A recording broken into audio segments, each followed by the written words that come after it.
So I don't know that everyone knows what an Eduprotocol is. I'm assuming that we do. But when I assume stuff like that, I usually get myself in trouble. So I'm going to go ahead and go over really quickly what an Eduprotocol is, and then we'll start hitting the Frayer model. So Eduprotocols, what are they? Basically, they're instructional lesson frames, and they're all about getting your kids interacting with the 4 C's. So here's a quick video on what an Eduprotocol is.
And they are just plain fun. They really are.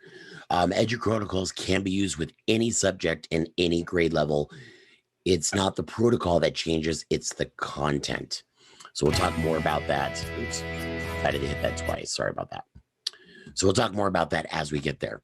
So by their very nature, Eduprotocols are basically a lesson frame that's adaptive. Just as the curriculum changes, the protocol stays the same. The students can continue to move from one protocol to the other, but it's the content that moves, not the protocol. Once they've learned a particular lesson frame, the teacher is able to repeat that lesson frame over and over with a variety of content. So again, you can use it with your content. The workflow of each Eduprotocol stays the same. They're rich in the 4 C's. So if you've done anything with Steve, myself, Jerry, or Melissa, we very often talk about the 4 C's and what those are: communication, critical thinking, creativity, and collaboration. So you, with almost every single one of these, you're going to get some type of mix of 1, 2, 3, and sometimes all 4 in just one group of lessons. And when I say lessons, I really mean the frames that we're going to be using, the actual Eduprotocols. So where do we find these Eduprotocols? That's a great question. So we take a look at the book. There is a couple books you can take a look at, and everything we do, we take directly from the book. So this is the first book. It's the Eduprotocol Field Guide. We're going to talk about Frayer today. So you can see a lot of these you've seen over the last year or two. Either myself, Steve, or one of the girls have presented on Eduprotocols. In book 2, they bump it up a little bit. Today we're going to talk about Sketch and Tell, Thin Slide, Emoji Power Paragraph, Number Mania. All these are in these field guide books. So on that note, let's take a look at our first protocol, Eduprotocol, which is the Frayer model. Now, the Frayer model is its whole point is to identify and define unfamiliar concepts and vocabulary. And as I go through this, those of us that have done Avid for so many years are going to say, that looks very much like a 3-column note, or that looks like it's an extension of a 3-column note. And it really is. For me, it puts it really plainly on a piece of paper or on a Google slide or Google drawings, how easy it can be. So the Frayer model was created in the 60s by Dorothy Frayer. It's a way for students to learn to learn analysis of concepts. So students will define a concept, word, or term, describe its essential characteristics, provide examples of the idea, suggest non-examples of the idea, and this activity just activates prior knowledge from beginning to end, which is really nice. And there's different ways you can do that. You can Frayer a friend. You guys are going to get to do that today. You can use it in Google Drawings. You can Frayer the 50 states. You can Frayer vocabulary, historical events. Really, it's an open canvas of what you want to do with Frayer. So basically, it's a graphic organizer for building that vocabulary. And it really requires the students to define that target vocabulary and apply their knowledge by generating those examples and non-examples. For those of us that have taught math for years, and you start getting to geometry and start talking about perimeter and area, and the students start mixing it up, being able to draw pictures, showing examples and non-examples are just a great way of doing that. And I don't know why my screen just went black.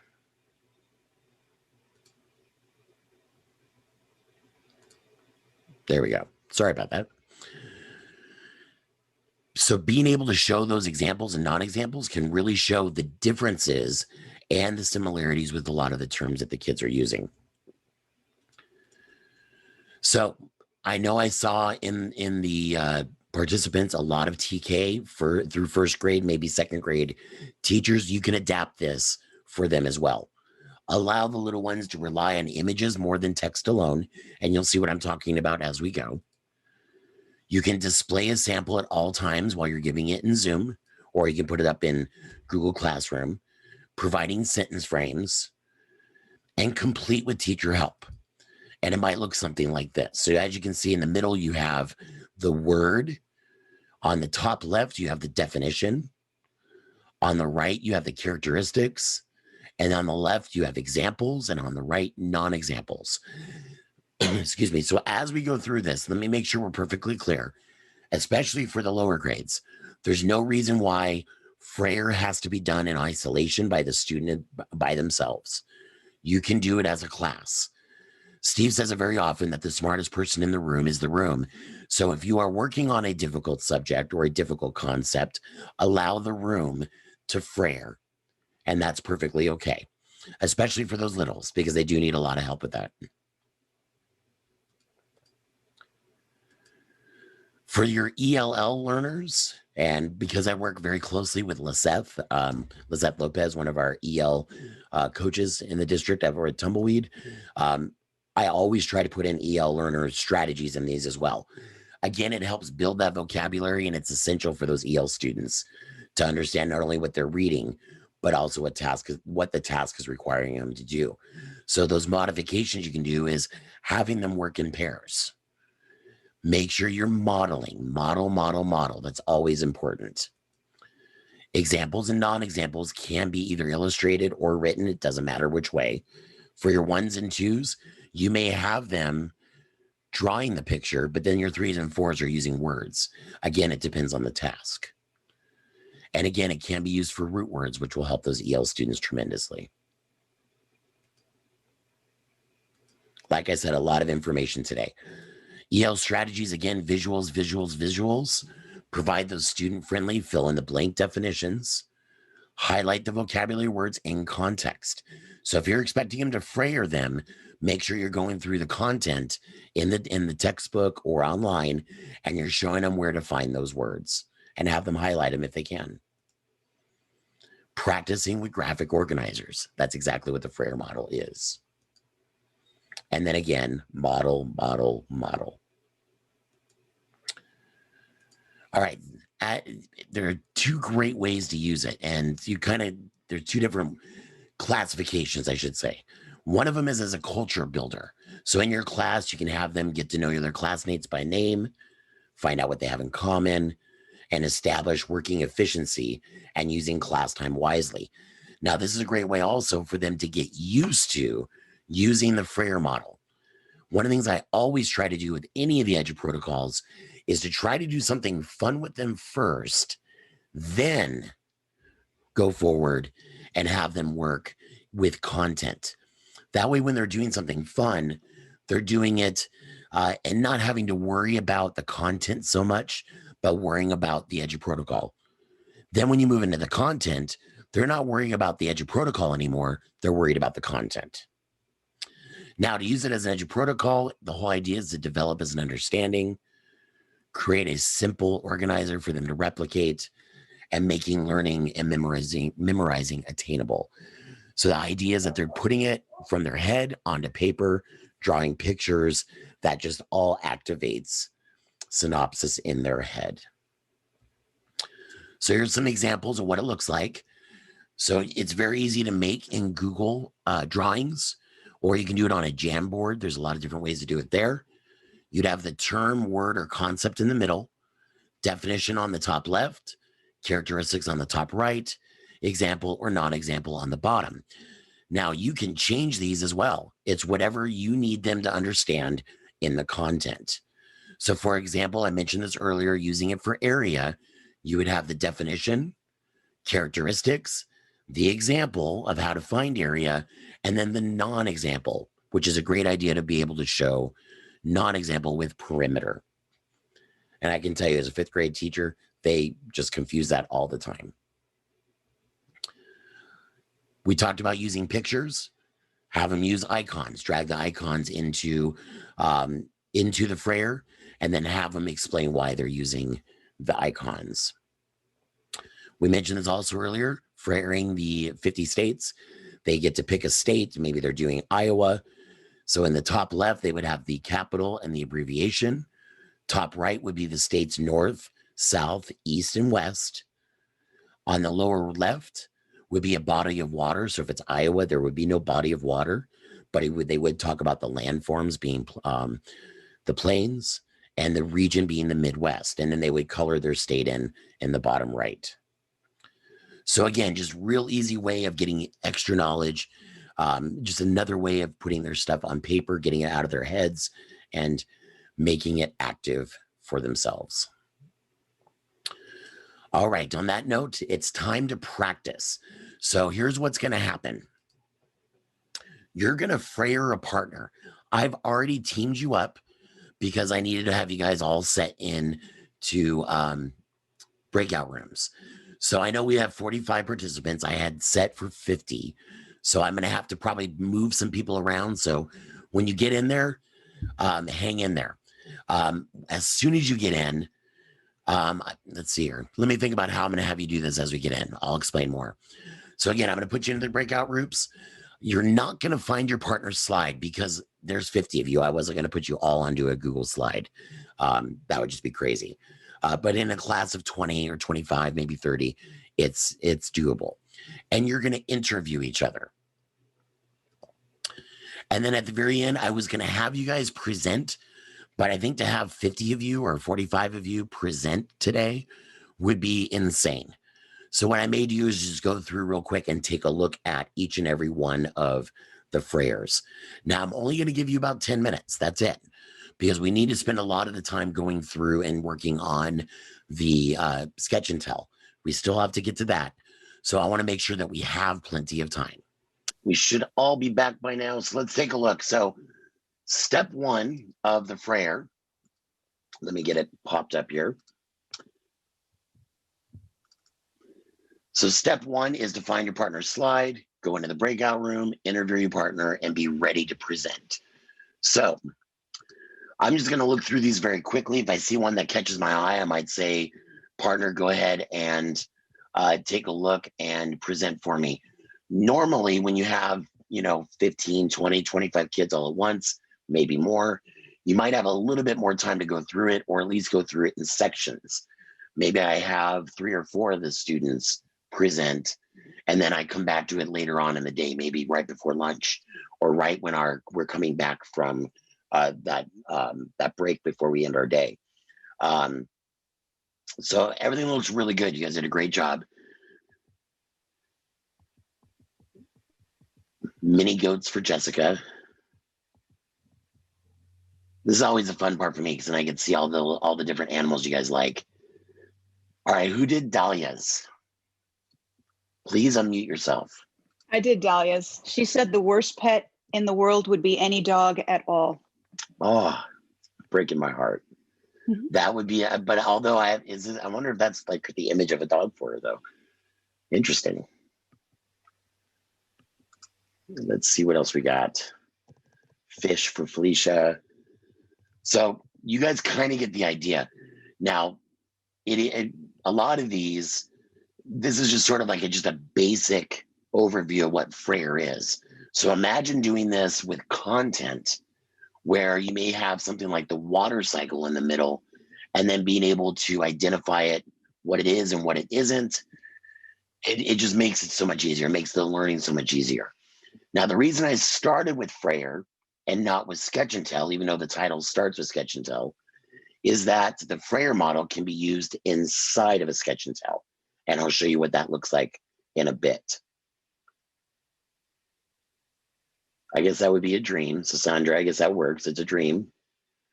Same with Johanna. I know how much you love unicorns. Beluga whale. Nicely done. You guys did a really good job on the slides. So really straightforward. Not a whole lot that goes into it. Frayer is super simple. All right. So on that note, as far as Frayer goes, are there any questions that goes with Frayer? Again, you can use it in pretty much any subject. If you're not sure, you can ask, and I can tell you how I would use it in that subject. If it were social studies, I might use it with, Revolutionary War, and I would come up with 4 things that they need to identify the Revolutionary War with. If it's math, it may be a math problem in the middle, and they have to be able to tell me the different steps.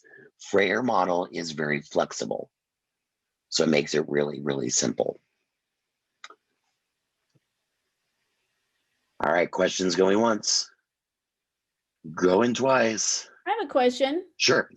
Using an iPad Yes. and using Frayer model, what are your suggestions or recommendations for like the TKK1 crowd? Even with Frayer, because it is so easy, for me, especially TKK, I probably wouldn't have them do this on their own for the first few months.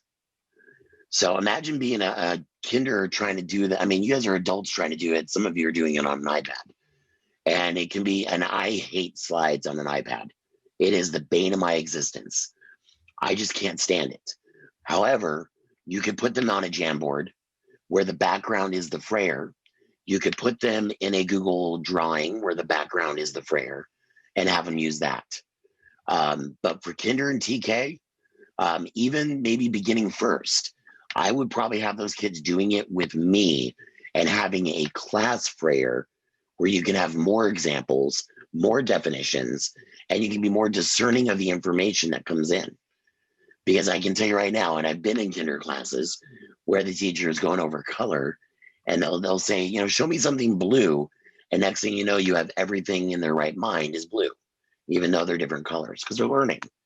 This way, the teacher can be more discerning and they can sit there and say, okay, well, it's not blue, but that would be a non-example of blue. We call that yellow or we call that red. And so for those TKK ones, I would say it's probably going to be a class Frayer, not necessarily on their own. So for those second and up who have the Chromebooks, it's a little bit easier for them to do the Frayer.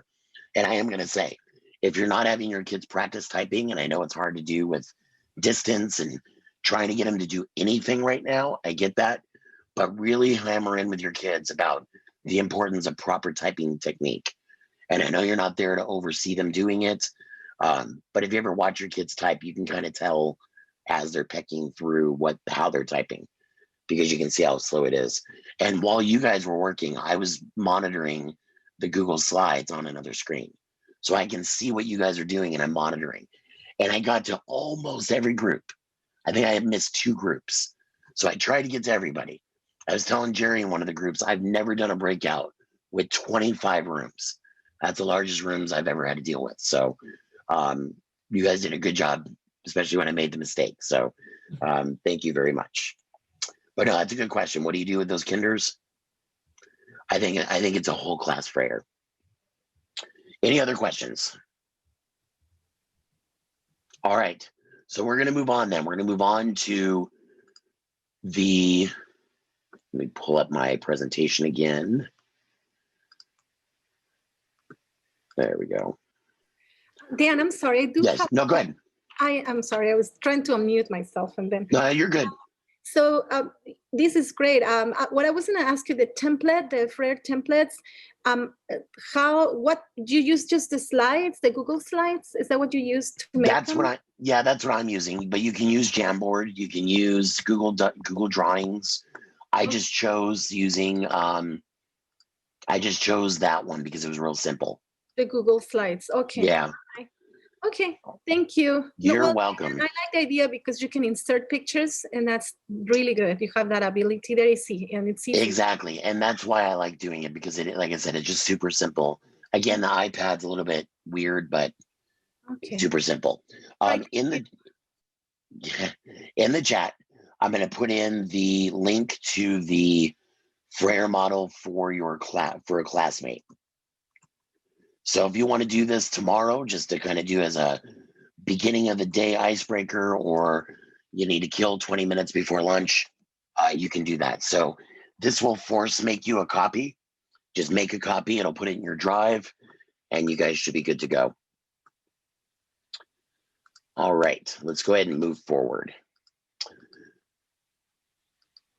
Excuse me. All right, sketch and tell. This one is pretty straightforward and can be used as well with just about anything. So here's the point of sketch and tell.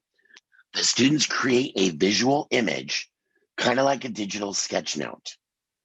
So for example, if you were having them to do a sketch and tell, and I'll explain the rest of it here in a second, on the water cycle, they would draw what their visual image would look like of the water cycle. And I'll explain how kids can do that online as well. Then they pair share and explain their image to a partner. After they're done, then they write an explanation of that drawing. So using one source, one slide, they explain the drawing with words, then they explain by writing. So here's why this one is important. Number one, we don't want the kids using screenshots or images. Here's the reason why. It's very much like what Eureka Math does with their, and I'm sure I'm going to get the acronym wrong, the RWD, read, write, draw, or RDWR, read, draw, write. I can't remember the order. The idea is that they're creating synopsis in their brains between their hands creating their drawing and giving meaning to their drawing when they explain it to their partner, and then explaining it into words. So we talked about the 4 C's earlier. You hit all 4 C's with this one. The critical thinking, taking the one source and creating that drawing, which is creative, and putting it on the slide. Then using the communication, and I'm missing one of them. I know I am. I just drew blank. Whatever the last C is. You're going to be doing that. Collaborate. Thank you. Working with each other, and then going in explaining by writing is also part of the communication. So you're getting all those 4 C's in there. So the goals for sketch and tell is to link those multiple forms of representation into one assignment and develop that understanding of the content. And then finally do support with explanatory writing. And if you've ever had a first grader, even through 8th grader, try to explain an event or a concept, it can get very adventurous very quickly. So it's really important that we have our kids practice the explanatory writing. Now, here's what the directions are for sketch and tell. So here's what the students would do. They would read or watch resource material given by you or the teacher. They would create a diagram, a chart, or an illustration on the sketch side of the slide. Now it says here only use the provided Google tools. We do not want images from Google Image, but it doesn't have to be a Google tool. We'll talk about some other things you can do for the drawing part. And I will explain a little bit about how that works.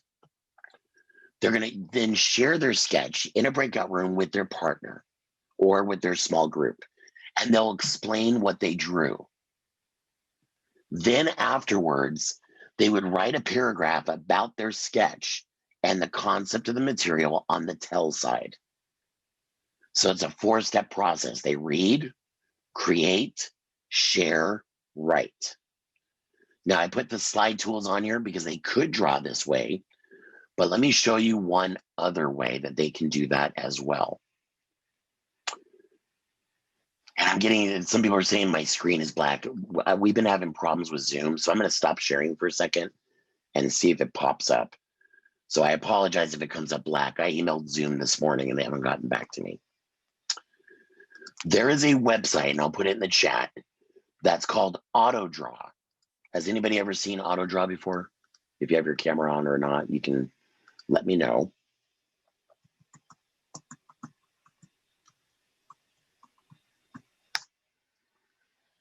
So AutoDraw, what it allows you to do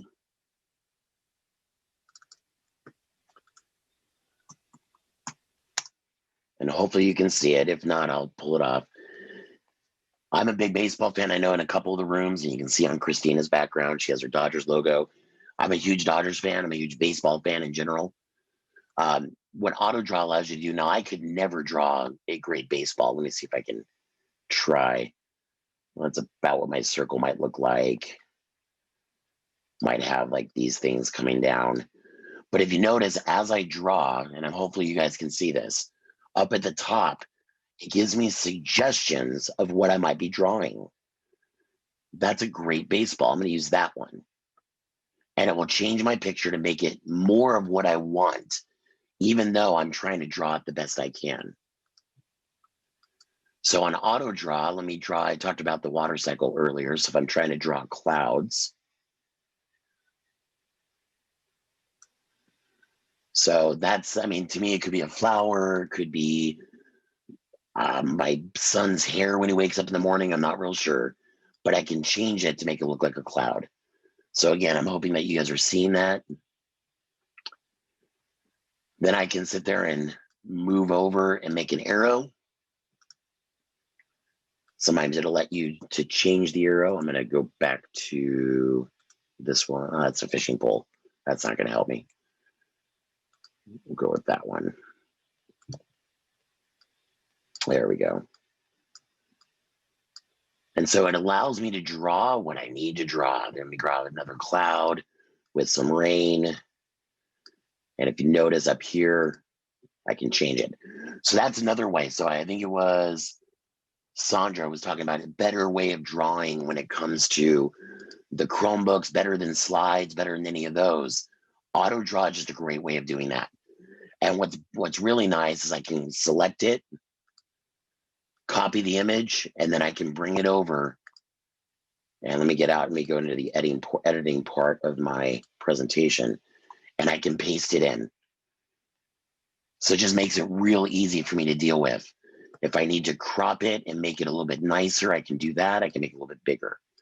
So that's AutoDraw. And if you search on YouTube for AutoDraw, there's really easy student examples on AutoDraw that you can show your kids. So that way you can have them watch it asynchronously. And then they can come back and be ready to go with you.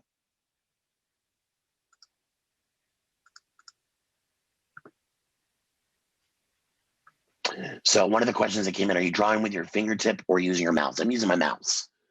So I'm pretty sure with my fingertip, I'd be able to draw a little bit better, but I don't know that I could draw a whole lot better with a pen or with my finger. It would have to be with the mice. Let me get through this real quick.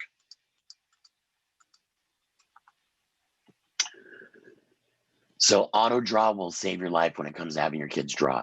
The other thing you can do is you can also have the kids take a picture of it and upload it onto Google Slides. And I'll talk about that in a second because I have a great picture to show you. So the idea to remember is that Parashare precedes writing to support the conceptual understanding. We want those kids to be able to draw and then share. They need to think through the creation and make sure it's exactly the way they want it. We want original images. Line drawings are fine, but it's got to be them creating it. I could go out and find the water cycle and put that in there, but really there's no personalization to that. I have nothing clicking in my head that gives a connection to that picture that I found. It's about making that original image and explaining the meaning of one's work. Time each of the 3 parts. And it's okay if you give some of this as asynchronous work and then come back and make it synchronous to finish it off. So asynchronously, they would draw their picture. Synchronously, they would get with their partner and discuss, and then they could then asynchronously write their paragraph. So don't think this has to be a completely synchronous activity. It does not have to be. Some things to consider is encouraging those ELLs to use academic language when they're talking. So if you're using it with your ELD group, it's a great thing for them to do. Just make sure you're discussing with them and make sure that they're using academic language. Using a handout with keywords or phrases or putting it in the Google slide. K and first, they're going to need you to learn how to do this. Again, this is one that I would do where I would have the kids send you their pictures or their parents send you their pictures, and you can kind of assist them a little bit. Keep the activity open-ended for those little ones. They can practice their choice in their work. Again, on littles, I'm not expecting a paragraph. It may just be a word, and I'm okay with that. Start with the class projects and work to the individual level. So again, full class, then bring it down. Always have them go on paper first, especially the littles, before they go right to computer. It'll make it so much easier. But again, for the kinders, TK first, this would probably be a whole class assignment, not necessarily an individual assignment. And avoid having those little ones copy paperwork to the computer. So they can take notes, but we just don't want them to copy it. So this is what I showed. Let me mute this. I'm gonna let it play as I talk. So this was the video that I used to do an example of a sketch and tell. So it's a brain pop on the water cycle. It goes through all the different stages of the water cycle, including what happens with the movement of water. And so from there, what they did, so they would get the video, they would watch it, sorry. Then they would sketch. And so again, how to draw, Google Drawings, auto draw, and drawing it on paper. This is what I did as my example. All I did was drew it on a piece of paper, and then I used Google Slides to take the picture. So on Google Slides, and hopefully you'll be able to see it, up at the top, insert image by camera, or insert image camera. And it will activate your camera so you can take the picture. So there I am. If I had my piece of paper, I would put it up in the screen and take a photo of it. Is it the cleanest thing in the world? No. But will it get the idea for the student to be able to explain? Absolutely. The next part is the tell part. They'll discuss with their partner, which helps develop the connections in the brain and finish practicing those 4 C's. And then this is the paragraph that I wrote. So based on my photo that I took or my drawing, I then wrote out the water cycle. And this is in my words. I'm not using anybody else's words. This is a great way to get information from your kids to see whether they understand the material that you're teaching. Give them that source material, let them draw, discuss with a partner, then tell. So one source, one slide, explain by drawing, then explain by writing. You can have them Play-Doh and tell. Don't think it has to be drawing. So for your littles, if you want them to create the Play-Doh, maybe you're going over shapes. They can use Play-Doh to make squares or circles and have them have their parents take a picture and send them to you. That's perfectly okay. And then they can tell you or their partner what they took in their photo. So there's a lot of different ways to do this. If not Play-Doh, you could also have them do, mold and tell. You can also have them do Oreo and tell. This is an upper grades one where they were discussing the difference between federalism and the federal government. Federal government versus state government, excuse me. So the federal government's the big piece of Oreo, the states are the small piece of Oreo. So a great way to have them do it and a great way to engage kids. Now, could you get Play-Doh to your kids? You might have some around school that you can send home during one of the next pickups. I would bet that a lot of the kids have some type of Play-Doh around the house. Maybe not. But it's a great way to get your kids engaged. Get them a small pack of 99-cent Oreos for their class, for their house. That would work too.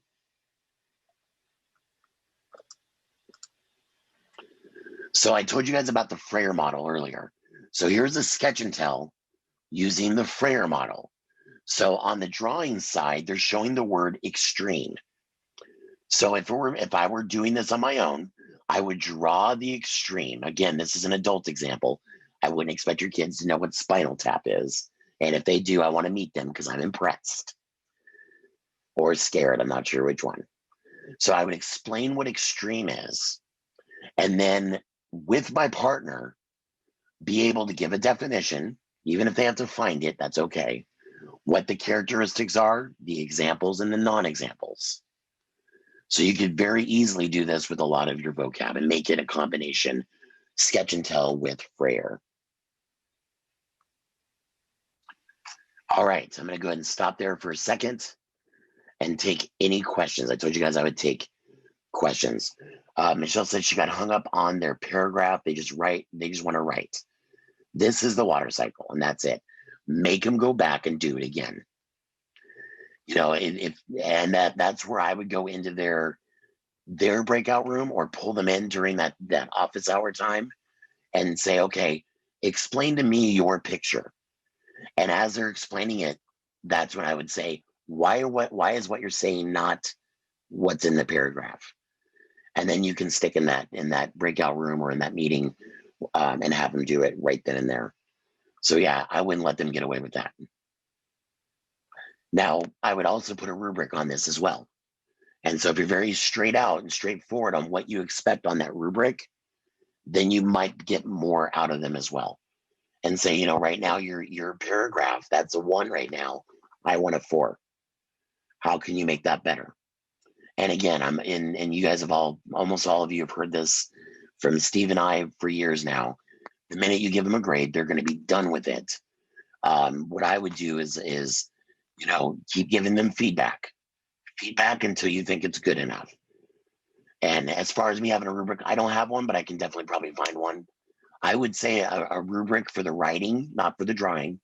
A 1 would be, you know, kind of what you said, Michelle, where it's just the sentence, this is a water cycle. A 2 might be, this is a water cycle with water going up in the air, rain falling, water moving. So that to me right there would be a 2 because they're not using proper terms in their explanation. And then a 3 would be doing the same thing they just did, but instead of water going up in the air, they're saying evaporation. And then a 4 would be a full-on paragraph. Some of the kids may think a 3 is perfect. I'm good with that. I wouldn't accept it, but you know, we got to push them a little bit. But shoot me an email, Michelle. I'll see if I can find a rubric for you and send it over to you. Any other questions about sketch and tell? So this one I'm not going to have you guys do together because it would take too much time.